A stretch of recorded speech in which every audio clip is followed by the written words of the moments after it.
कोयटा में मौसम सरमा की पहली बारिश और यालाबारी, मौसम सर्द हो गया। आज से कराची और लाहौर समेत मुख्तलिफ शहरों में बारिश का इम्कान। गिलगित बल्तिस्तान में बर्फबारी से नदी और झीलें जम गईं। आज़ाद कश्मीर में सुरमई बादलों के डेरे, कई मकामात पर मोटरवे धुंध के बायस बंद कर दी गई। नून लीग हुकूमत में आई तो मुखालिफिन को माफ करेगी या सजा देगी, सीनियर रहनुमाओं के ख्यालात में तजाद। हमजा शहबाज कहते हैं नून लीग हुकूमत में आई तो पाकिस्तान से खिलवाड़ करने वालों को कटहरे में लाएगी। हाजत साद रफीक कहते हैं स्कोर सेटल करना बंद करना होगा, किसी एक को एक बदला छोड़ना होगा।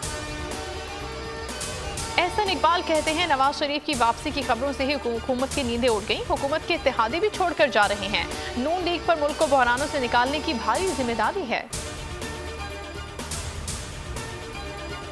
नून लीग वाले बूट पॉलिश का सामान लेकर खड़े हैं, सिर्फ कोई बूट आगे नहीं कर रहा। फवाद चौधरी का लीगी क़यादत पर सख्त रद्द-ए-अमल, कहा जो लोग वतन वापसी के लिए डीलों का इंतजार करें वो सियासत में हमेशा बोने ही रहेंगे।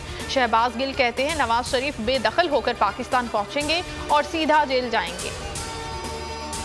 इमरान खान ने नई तंजीम का ऐलान कर दिया। फवाद चौधरी के मुताबिक असद उमर नए सेक्रेटरी जनरल होंगे, परवेज खट्टर खैबर पख्तूनख्वा के सदर होंगे, अली जैदी सिंध, कासिम सूरी बलोचिस्तान, शफकत महमूद पंजाब और खुसरू बख्तियार जनूबी पंजाब की सदारत संभालेंगे। Aamir Mahmood Kiani additional secretary general नामजद।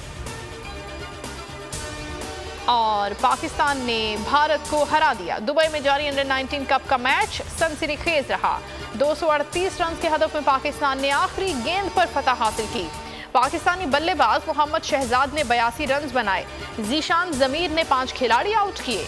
शानदार जीत पर चेयरमैन पीसीबी की पूरी कौम को मुबारकबाद। हेडलाइंस आपने जानी। न्यूज स्टूडियो से फिल वक्त इतना ही। किसी भी खबर के लिए विजिट कीजिए bolnews.com और देखते रहिए बोल न्यूज। सब्सक्राइब करें और बेल दबाएं ताकि कोई खबर रह न जाए।